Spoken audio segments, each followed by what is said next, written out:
Yes, it is. Yes.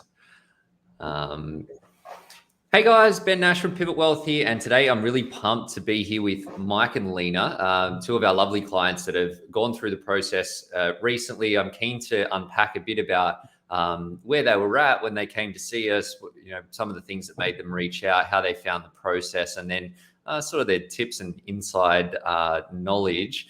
Guys, thanks for joining us. Good to have you on. Hello. Thanks, Ben. So, look, I think a good place to start is maybe just talking a little bit about how life was going for you guys before you came in to see us. What was going on? Well, I guess I'll start. So we've been together for a few years, and I come from a background of complete money mismanagement, and there is no education around money at all in my background. We're quite hopeless with funds. So when Mike and I got together, there was a big difference in kind of where we were coming from with money. And so we moved in together. We'd kind of been talking about things a lot. And my dad had just passed away. And we were talking about the future and where we wanted to go and what we wanted to do. And that's kind of where Mike suggested that maybe we seek, advice and planning from someone else, which was you guys. Mm-hmm. So I guess that's kind of how we got to it. Yeah, nicer. From my perspective, anyway. Yeah, spot on. Yeah. So, yeah, because it's really common, I think, for couples that you come from different backgrounds with money, maybe different mindset, different things that are, important, things that you see as risky or less risky or whatever as well. So how did you, just while we're talking on that one, like how did you guys ultimately get more aligned? Because it seems like now you're fully on the same page with what's going on. How did that actually work for you guys in practice? I think from when we were pretty early on, we had pretty open conversations about money, and I come from a household where it's very talked about. Not, I wasn't getting stock tips from my dad when I was 8 or anything like that, but it was it was like very much talking about like the importance of saving and we're not buying that for this reason, and we need to balance the budget, we're going to pay the mortgage off, etc. And then when Lena and I got together, I think when we first started dating, you were in debt from previous kind of credit card stuff, and it was a real kind of change of mentality for me, because I used to view people who had credit card debt as like, oh, it's just stupid, like how could you be in credit card debt, because that's what my parents had always told me. But you just didn't have people telling you that, because they also didn't have people telling them that. And we kind of realized there was like this knowledge, this real kind of inequity of knowledge, where some people have financial education from a young age, and even subconscious stuff like, oh well, of course you don't get a credit card and spend more than you earn, like this sort of stuff. But you didn't have that, and it's sort of like a bit of a waking up moment for me when I realized that it just, we just come from such different backgrounds, but we're both very open about everything in our relationship, communicating. And it was funny, I think I was into this was an early stage in my kind of financial education. I was reading Barefoot and different stuff, and I said to what did I wrote you an email. It was like, this is to help Lena get out of the debt, and it was like your path to financial freedom or something. And, I kind of set up like a debt repaying plan, and we're doing stuff like that. And I'd set up investments and done different stuff myself, just trying to be a cheapskate and listen to people like you, Ben, and then different podcasts and all that stuff. And to Lena's credit, she managed to pay off like a really good sum of debt in sort of 14 months or something. It was incredible, like massive turnaround. Was paying off like maybe 30 or 40% of her monthly wage into debt and stuff, and then reached the point where you were debt free. Yeah, I think it was really interesting from my perspective because my background, I come from a single mother background, and money, we never had money growing up, and so when I was an adult and I had all of these responsibilities, I kind of viewed money as like, well, when you've got it and you use it and you have fun, Yeah. and a great time, and you do all of the things you want to do, and you kind of, there was no thought of future. And so when Mike and I kind of first got together, we had these really differing ideas of how to use money, but all of a sudden I met someone that I started seeing a future with, and part of that future discussion is about money. So that for me was like a huge shift in thinking ahead rather than just being in the moment. I guess the key point with the part of that conversation being about money, it's like money is the enabler of the future that we want, and it's like it's not just about getting rich or like stacking paper till your bank account is like its own number.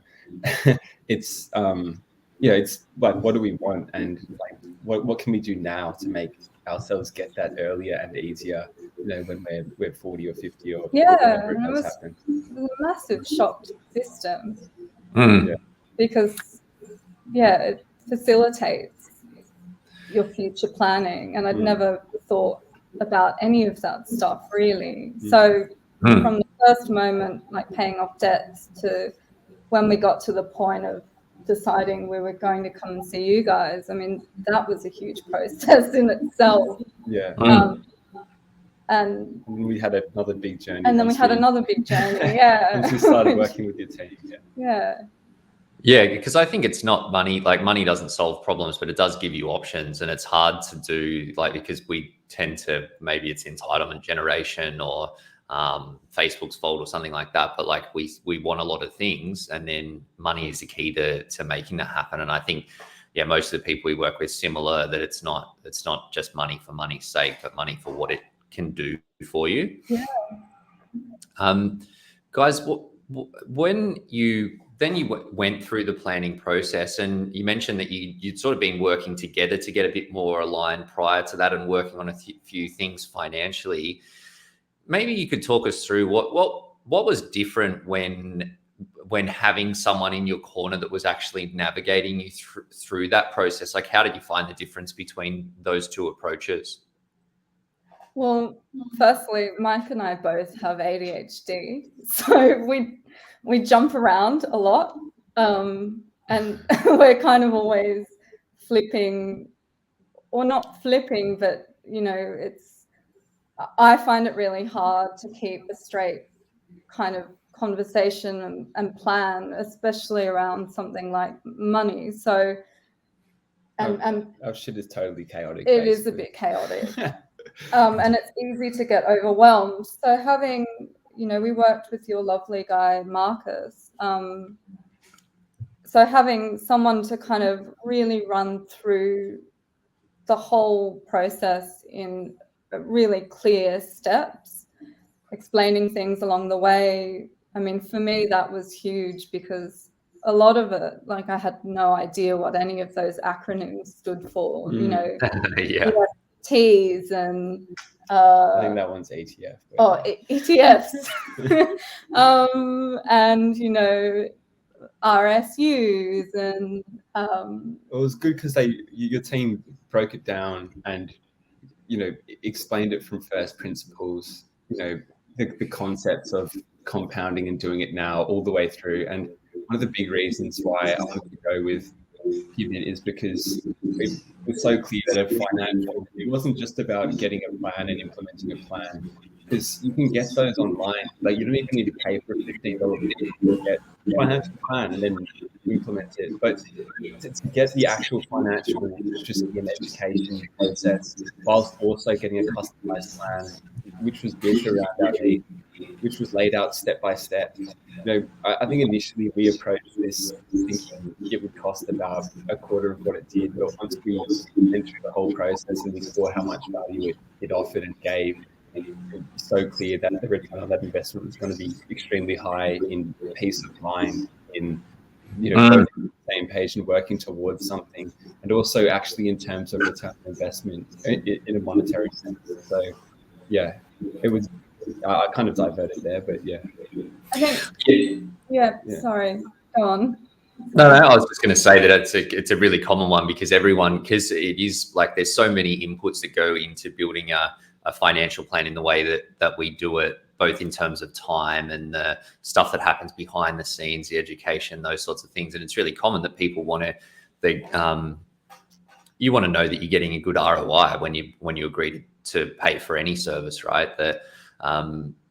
But when we have these conversations with people, they're talking about that. But because we're on the inside and we've seen so many people go through the process, and to your point, Mike, like you see the peace of mind benefits and the confidence and how do you actually quantify, being confident enough to pull the trigger much sooner than you otherwise would in figuring it out on your own. That I would say that the value of that is as much, if not more, than the actual financial benefits that you get from, like, the monetary benefits from the strategies or the investments and that sort of stuff.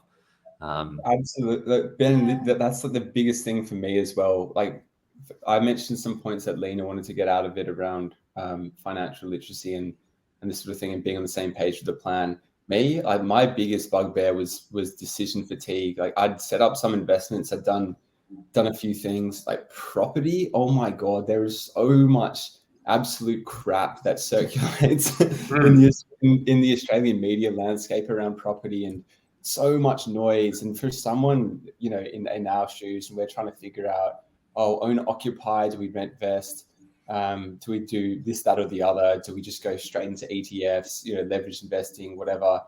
And for someone like me, who's like, I read, I kind of devour financial content. I love it. I'm really interested in finance and in like the financial landscape and in economics and everything. But you just get stuck in such a loop, and there's always more to read, and there's always differing opinions, and to just be able to tune it out and go, hey, look, this is a good plan. You're never going to find a perfect plan, and you're never going to get like, that sort of unicorn that you're chasing. I mean, a really solid plan that we can work together and go and implement.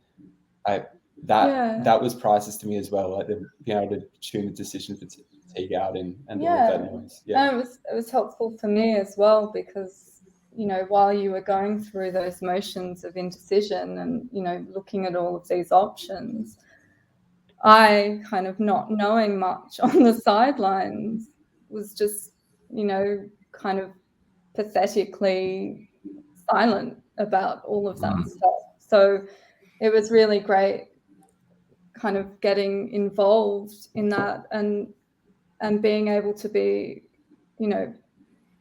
equal members in these kind of processes on trying to figure out what we were wanting out of life, and asking each other really practical, pragmatic questions that were provoked by this process. It was really good for me as well to be able to look at all of these options and go, well, I don't want to do that. Like, that sounds dumb. Like, whereas before I would just be like, oh yeah, that sounds because we had good. Okay, let's do that. And then like 5 minutes later, it would be, let's do something else. So yeah. That's why I think that education part is so important that you touched on, Mike, that you're right, that you can go online and put in a bunch of numbers and then get a sort of an investment strategy or a plan spat out of there. But until you understand enough about the things that are possible for you, it's really hard to figure out what is what is a good move for you, because you need to know where are those risks coming from, how can we manage it, what are you comfortable with, what are you not comfortable with, and that goes into the decision making. So while sometimes it's, can be clear-ish what the options are, we never know what the actual strategies are that people choose, because it really depends on the things that you want to prioritize most, and the things that you're prepared to compromise on. Well, the stuff that people haven't thought about at all, Ben. I mean, the questions your team asked. I mean, we like, especially the budgeting process. They're like, oh, so what about, like, some of the ones like, oh, what if you guys both wear glasses? Like, what about glasses? And that's just, I mean, there's there was like maybe 15 things that when we first did the budget, we're like, what? And we just didn't think about. And then they're like, you're spending negative however much a year, and we're Which is a little bit surprising, given that our budget planner has about 257 rows with basically every option that you could choose. But I suppose your point speaks to how easy it is to not realize some of the things that are there. And I think that it's those gaps that we tend to find that often, in the absence of having a second set of eyes, you know that there probably are things that you're missing. And I think that further then contributes to a barrier in actually implementing or taking action on stuff, because you're not sure what you might have missed that could cause you trouble down the line. Yeah, it's overwhelming, and it's much easier to push those things down and away rather than look at them. Because they're important, but they're not urgent. Yeah. And also, I think that there's, you guys are smart people that are great at what you do. And then so it's like a bit of internal almost stigma around, you feel like you should be better because everyone's got some level of money, that you feel like you should know, if you're intelligent, like what to do. But it's its own area of expertise, I suppose, and specialty that it is. It's super difficult to navigate it on your own. I didn't feel like that at all. So I found for me it was you didn't I didn't think I was smart and should be doing, but I just thought like I had no idea. So it was, you didn't carry that weight of expectation around with you. No. I just get to the end of the month and I'd be like, I don't know where it went. No money, I got no money. But it was that process. It was such a great process, and it was such an equalizer for me as well, to kind of, in this relationship, I'm equal when it comes to this facet that maybe I'm not so interested in. I'm educated. I know exactly what our plan is. I know what, where all of the bits and pieces, where the accounts are. I know what's happening with what we both are putting in. It felt like a great leveler. And you have your like financial voice, like you're able to understand and contribute, and it's all there and clear. And I think that really provides benefits to both people. Like, obviously that's beneficial for you, Lena, in how you feel, but it's good for Mike as well. I think that he's not the only one that has to drive all of the things, and especially when you've got a couple and one is less interested or less focused on the money sort of challenges, can feel like they're having to push down the line. And it's I think a big benefit in having someone else, because then you can blame us instead of having to be the pusher. I think you guys are like cupids almost. I mean, the whole process was really romantic. I know that sounds ridiculous, but it sounds so ridiculous coming from you. It was so romantic. Like, this is like the least sexy thing you've ever talked about. But it was really romantic because it was like we were completely divulging everything, like hopes and wants for the future, like really working on a plan with Marcus and going through everything, and then looking at it all and kind of saying, well, that's where we want to go, and that's where we want to be, and this is how we're going to get to these things. So it was really romantic. It helped us figure that stuff out. It was ridiculous. I mean, we didn't have answers to all of that. Yeah. Like, you've got to be granular with the financial plan, like we didn't think about any. We're like, yeah, we want to have a family when, you know. Marcus was like, when? In the next year or next the next year? Yeah. We're like, oh, and then private schools, yes, no, like uniforms, you know, it's just like, but then all of a sudden you're thinking, oh, like, yeah, do we want to do? Yeah, it was incredibly romantic. The family planning side of things is quite interesting. If you haven't, you know that it's in the future, but it's but you haven't thought about it. And because what we need to do is obviously get, you know, we don't want to have you making decisions that are going to be inconsistent with those personal things that you want to do. So it does sort of tease it out. And in a lot of cases, sometimes it can prompt action. You go, okay, well, that's like, it's in the plan now. We can see it there. It's happening. Here's our timeline. And, you know, work to it from there. Get it on. Yeah. So guys, we've done a bunch of things together through that planning process. What would you say, and we've touched on a couple of them already, but what are the top sort of 2 or 3 things that you guys feel were most helpful or useful for you? The modeling. The modeling was really interesting and really helpful. We're not talking about Marcus's headshots when we say the modeling, No. the financial modeling. Yeah, the financial modeling was Michael. Was great. He does have. You should see the ones that we didn't put on the website. Serious sass going through from our man Marcus. I love Marcus. But anyway, yeah, the modeling was fantastic. So I quite like visuals. So being able to see these different scenarios, and mapping them out for 20 years and being able to see them side by side was, for me, that was like one of the most useful things, because 100%. it plans everything for a 20-year period, and it's a conservative plan. So a lot of things, you know, there's a lot of room to move within those plans. But you know, usually to the upside, it's like worst case scenario. Yeah. You're expecting a 5% return, and then the different scenarios. I mean, it was that was my leading horse as well. You know, it's So to be a bit more specific, because it's a bit vague, you know, we were looking at, well, we maybe want to buy a property. How are we going to do that?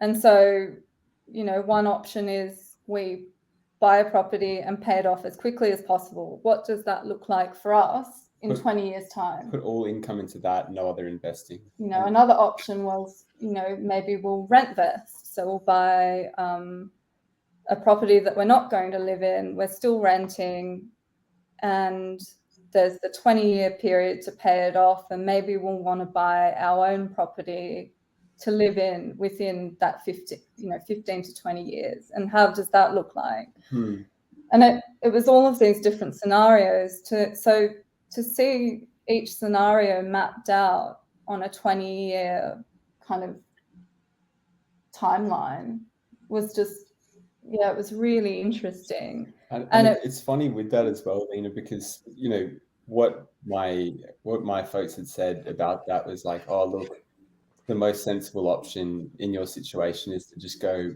owner occupier as soon as you can, get in the market, And we've all heard that, but when we actually did the modeling, it's funny because that is the outcome. They were right, but I didn't have those niggling doubts because I'd gone through the process and I'd done the modeling, and it was specific to our situation. And now I know that we're doing it based on our best intention and the best evidence, you know, and going through a whole consultative process.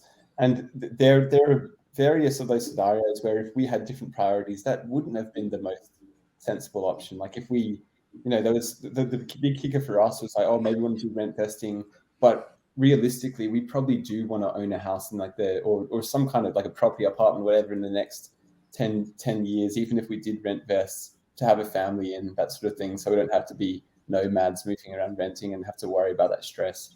It's not great being a tenant in New South Wales. Yeah, the emotional side, that was the interesting part.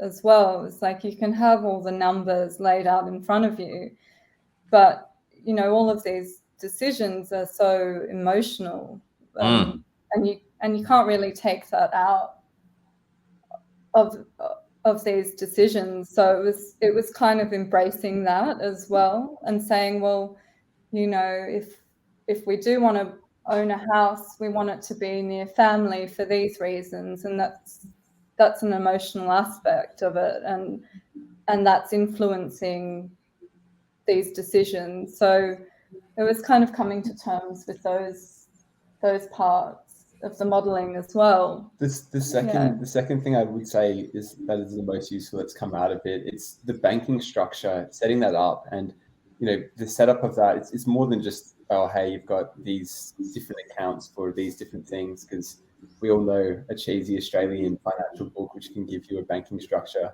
But it's that being set up after having gone through this whole financial advice process, where every weekly transfer that is made is based on calculations to your actual need and based on calculations about where you want to get to. So it's automating your holiday and your lifestyle savings. It's automating like all those different parts. Like having set that up, and admittedly we're a little slow to do it, so we're now fully set up and it's happening. But I think that's something which was like a huge boulder which I wanted to get kind of out of the way, and now that it's set up, it's sort of a big relief. Yeah, I really like the structure around it. I think that's been really helpful for me, just knowing that, I mean, that we're just following this plan, and you know, we're going to try as hard as we can to stick to it, and we most likely will, because it's all set.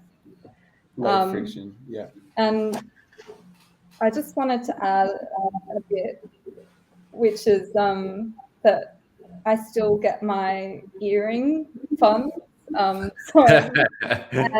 money for whiskey, and you know, the things that I was really worried about leaving, you know, losing. I thought I'd be on like some skerrick of a budget, you know, $50 a week to spend.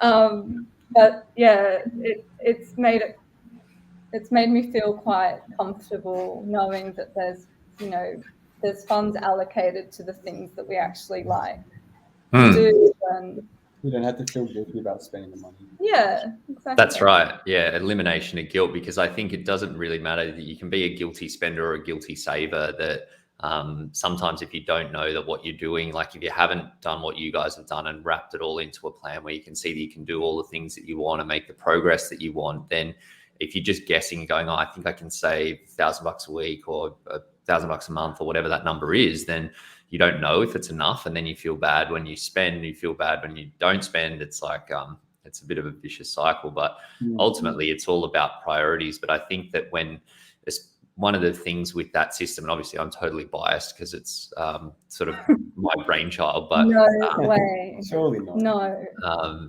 I think the advantage over just having read it in a book and going, oh, I should put 10% here and 20% there and 50% there. You know that it's personalized for you. You know, you've got a system that's worked for hundreds of other people, and then it gives you more confidence to follow it through. Whereas we sometimes looking for, it's like our inner investor is a bad one, or our inner saver is a bad one, that we're sometimes looking for excuses as to why we shouldn't stick to the things, the plan, and say no to things that in the moment to do these other things that we want. So I think, yeah, it's I think having a system is important, and some system is better than no system. But having a system where you've done deep dive, that you know that you've got money in there for your glasses, and you've got money in there for your travel, and it's the whiskey fund is looked after, and the earrings and all of those things, that you go, okay, well, actually, no, I put the money aside, and therefore everything that I've said is important is in here. So the savings planner or the budget planner, that was a really confronting process. Yeah. Yeah, absolutely. Oh my God. You know, scrolling through like months past of how you spent your money to kind of allocate those figures to each category, that was horrifying. And then at the end of it, Marcus saying like, well, you can save $92 a month, you know, if you keep spending like you're spending. And we're like, that is so shit. Yeah, no, great. We're going to be working till we're like 103. So that was really confronting, but really positive. Just to, what you were saying before, like a guilty spender or a saver. I mean, certainly not a saver, but you know, seeing it all in the one place and putting it on paper and giving it to someone else to review, that was such a great thing for me, to actually have some accountability for how I use money and how I prioritize it. The process was so non-judgmental though. Oh, it was not judgmental at all. Which is like, you know, it's one of the reasons I wanted to go with you guys, is like, there's not that attitude of, you know, wrapping someone across the knuckles for having previously been bad or whatever. It's not pouring through your statements and going, well, you know, what was this about, you know, like all of this stuff. It's completely down to the individual to say, hey, look, this is what I was spending, this is what I think I can do, and then the plan built around that. I think that's, maybe I didn't say it or articulate it, but I think that's, for me, that was really important. You know, absolutely. Yeah, and sometimes saving at a lower level is totally okay, as long as you're aware of it and you're comfortable with it. Obviously, the more you save, the faster the progress that you're going to make. But you got to make the right moves at the right time. It's just that we get really easy. It's really easy to just prioritize in the moment instead of prioritizing at that 50,000 foot level. Tell me, guys, how are you feeling now about your money compared to how you were feeling before? Should probably be obvious from our you can answer that one. Oh, it's just, I just feel much, I mean, I'm not just going to say I feel better. Like, I just feel calmer. Like, that's actually probably the answer. Like, I think previously I was in this sort of manic state of, oh my God, I've got to stack money as quickly as I can. You know, and I was on the complete other end of the spectrum. Like, I was, you know, I was really spending so little, and I was just like stacking money away and just kind of like in this kind of it was shocking, obsessive mode, kind of like, you know, just, you know, kind of getting into the whole FIRE movement and stuff, which I think has like a certain toxicity to it, because it's like you're completely off, you know, setting aside some of your peak years, which is now, I mean, for us, I mean, 20s and 30s, and you're sacrificing so much experience there in order to be like a fat, cushy, retired person when you're 50. It's like, you know, at 43, and then what are you going to do? Really? Just kick back. And it sounds, that's not the goal. But anyway, like, I just feel so much calmer about it, because we've got a plan. Like, I don't have to obsessively worry about, you know, tweaking this or looking into that. Yeah, I can have fun, and I can still read stuff about investing and like look into this or that. And if I want to, you know, do a specky buy on something, obviously with Marcus's approval, I can maybe allocate something to that. But the core of the strategy is set, and that's, you know, that's just clocking along. And even if the market drops by 60%, you know, touch wood, it doesn't. But even if that happens, like the strategy is super long term. You don't have to wig out about it. So it's calm is what it brought me, I would say. Yeah, for me, it's been kind of facing up to something that I've always found really scary and intimidated by. So for me, it's been a really great process, and I guess I feel quite like comfortable at the moment with this idea of, you know, future, and it doesn't feel precarious or scary. So I feel quite stable, which is probably the first time in my life that I've ever felt like this. So yeah, it's amazing. That's great to hear. Guys, I'm Yeah. interested in your thoughts. It's like, I think your situation, thinking about the different moving parts, common to a lot of other people. It's like there's a lot of opportunity there, but it's not like you guys were overloaded with complexity or anything like that. And I think that sometimes when people are thinking about putting a financial plan into place, they think that it should just be something really straightforward and easy if you don't have a lot of stuff going on.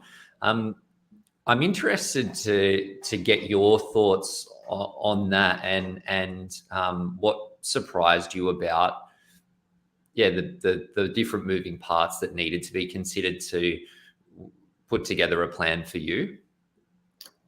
I didn't understand the question that well. Sorry, Ben. So it's more, sometimes when people think their situation's simple, they think just doing a financial plan should just be really simple. It's like you just, bang, bang, bang, and then it's done. But it sounds like from some of the things that you've already mentioned that, that there was a fair bit of stuff to navigate. I'm just interested in your thoughts on, what might have surprised you guys there. I think I see where you're coming from. I mean, on paper, our situation is simple. It's like I'm 27, Lena's 32. We're on solid incomes. We're out of debt. We've got some investments set up, some super set up, and it's like, how are we building wealth, right? So it's like from like a 2 + 2 = 4 perspective, you might look at that and then you just crunch through it and, bang, you've got a financial plan in a half-hour session with someone. But the complexity for us came in with all of the stuff that we've been speaking to throughout this episode, which is, the differences in our background and the need to get on the same page, like all of the different elements around what our goals are, the lifestyle differences, the habit stuff, and all the emotional input that goes into building a plan that's actually not just suitable for you, but that you're bought into on a habitual level, like from the week to week. But then it'll also, just in terms of the long term, it's something that you're happy to stick with. And that whole process, which is, it's a really in-depth process going through with the pivot crew, over months. Like it really builds like an emotional buy-in, and the complexity for us was really flattened out. And though the plan for someone, for two people, which on paper, you might be able to put that together really simply, with us and everything that it factored in, it just suits. And it ended up, and there were some elements that were a bit more complex. And we've got, it's mainly about sustainability, the funds that we're bought into. I guess, the idea that it's simple kind of baffles me. But there's also a combining of wealth or accounts and how we're using things. So there's accounts that are now in both of our names, which I'm not sure how we would have set that up, or finding a platform where we can have both of our investment wants and ethical requirements all in the one place, and being told that you guys really need a will now that all of this stuff is in place. And so there's the admin side of it, which I just don't think is that simple or easy, quick and easy. And also, if you're not very good at keeping on top of admin, that's what I was going to say. It's like we love how persistent your team is with nagging us to get our stuff done, because as we inferred at the start of the episode, our like personal admin and stuff is not great. Like, we're both busy working people, we're quite distractible, and this sort of stuff usually it's in the bottom of the pile. So like, having a team to drive you and help you implement it means it's something that could have maybe been something you do once you're 35 or 40 for me, or like age irrelevant. Like, it's just something that could be kicked down the road. Now it's and it's and it's not just setting up a bunch of different accounts for stuff to go in and out of. Like, that's just the smallest part of it. You know? I think, there was so much involved in this whole process, the planning and the execution. Yeah, more than we thought. To think about doing it myself now, there's absolutely no way. No. I know for me, I just went through, my wife and I just went through the process of updating our wills, and it was to your point, like it's the end of the day, and you got your stuff on at work, and it just sits there in the inbox, or that action on the to-do list, and it ends up taking way longer than what it sounds like it should, and that it's easy, but sometimes you just don't have the bandwidth. So a little nudge is always helpful on that front, I think. Yeah. Guys, before people get into a lot of people, when they come to work with us, they haven't used a financial advisor before, or they're not too familiar with how it works or what to expect. What surprised you guys most about the financial advice and the process? I think working with a consultant, was actually a really enjoyable process and quite intimate. I mean, that was surprising. I thought there'd be an element of just handing over all of your account stuff and then that was it. Yeah. So I think the personal relationship that you develop and the kind of journey you go on throughout, I think that probably surprised me the most. And how enjoyable it was, that really surprised me. I mean, we looked forward to the sessions. We did really look forward to the sessions. It's not punitive, it's not, and it's not transactional, and that's one of the big things that we really noticed, because I know going in you didn't know what to expect, but it's and this might seem strange to everyone listening, but it boggles my mind, and still is a huge surprise to me to see Lena kind of excited and engaged talking about money and finance, because my God, I had to fight tooth and nail. Yeah. It was thought-provoking as well. We'd get off a call and have, a discussion about investments and what we were both comfortable with, and, what our views were about putting our money and supporting things that maybe we didn't believe in. Which ethical screens to use. It was good. It was just an interesting time, I think. Yeah, it was enjoyable. We did not expect. Good to hear. Guys, knowing what you know now, what sort of situations or people do you feel like are best suited to having a financial advisor in their corner? Well, I mean, I actually think really poor. Just say everyone, because Ben will get more money. Everyone. Just no. I wish. I wish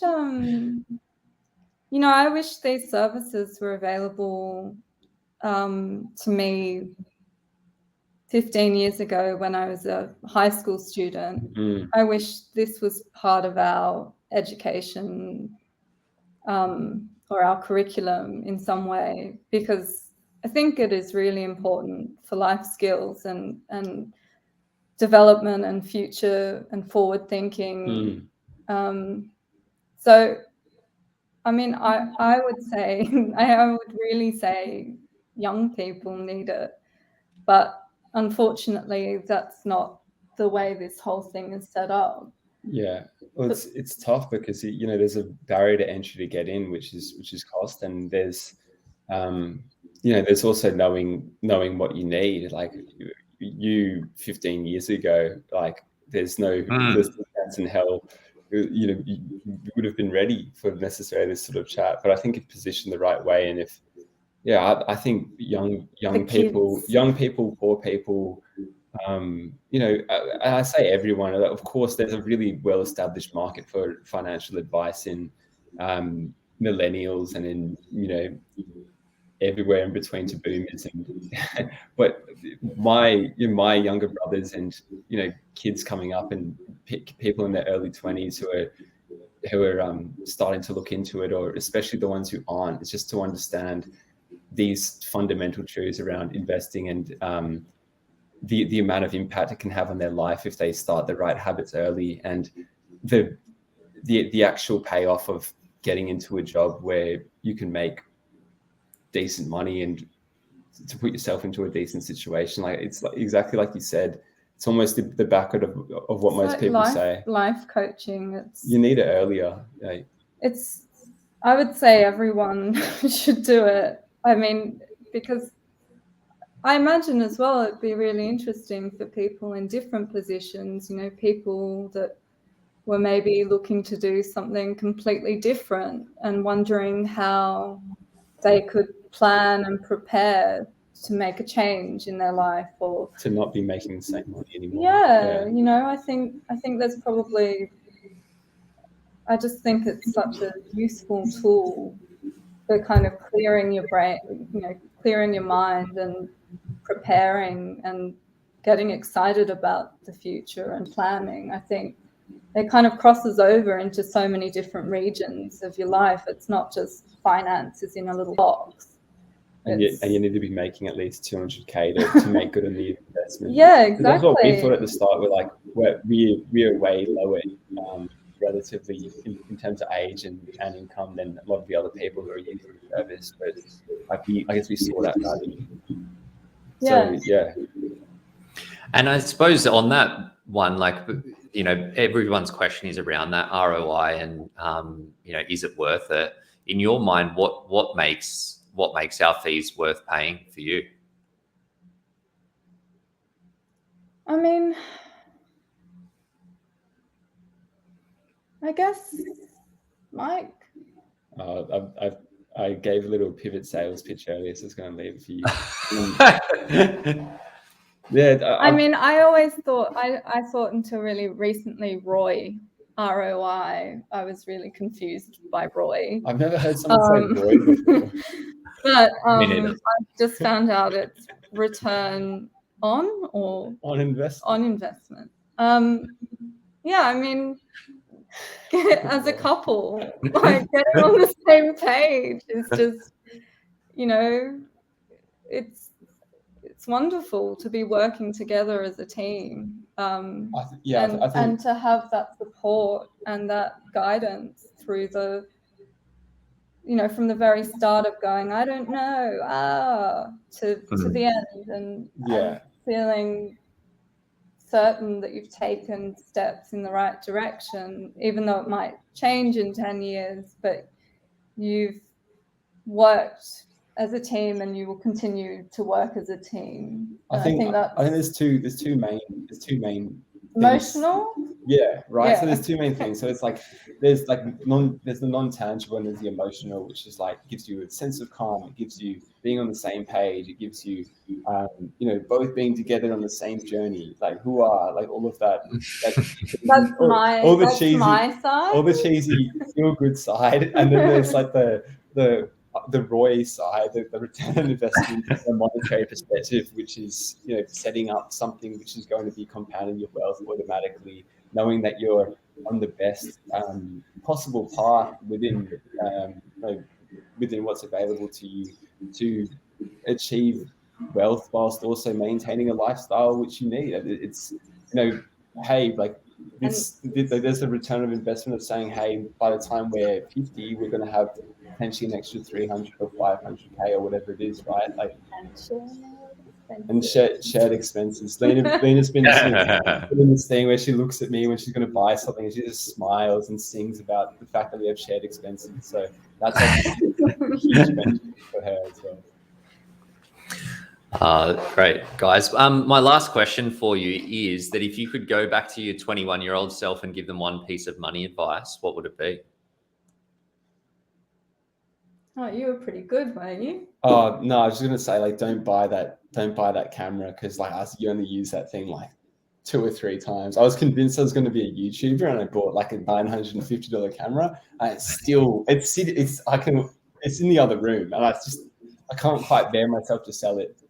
In all seriousness, though, like it would be to just start investing straight away and like not to delay.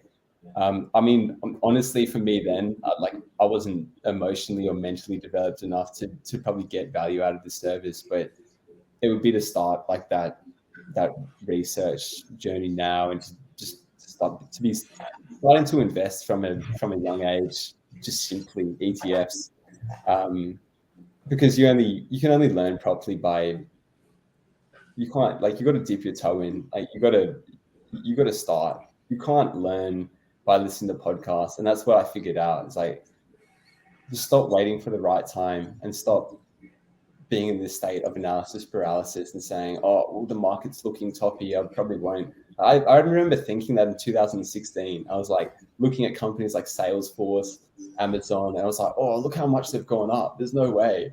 And it's like, I just started then, you know? So it's like that saying that the best time to have started investing was 20 years ago, and the second best time is now. And I'm going to look like a swamp if the market falls over next week. But hey, like that's the only way you learn, is to start doing it. So that's the advice I'd give to myself. The advice I would give to my 21-year-old self. Look, I don't really know. I was really terrible with money, but I had such a great time. And I'm okay with that.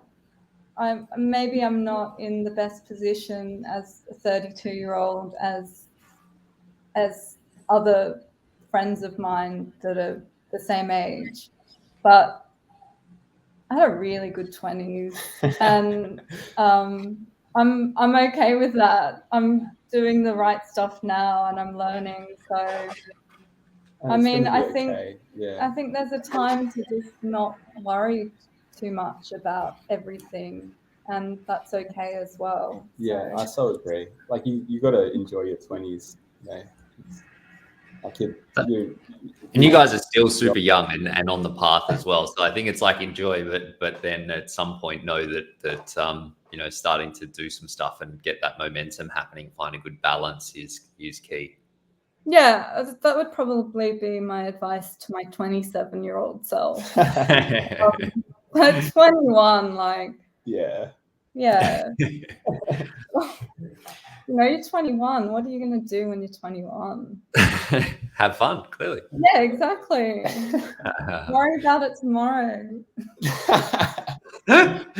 I may have to edit that part out. I'm okay with that. Cool, guys. Well, look, thank you so much for sharing your experience. It's been great to be on the journey with you. Look forward to really seeing those results as well. And yeah, thanks again for your time. Thank you. Thanks, Ben. Thanks, Ben.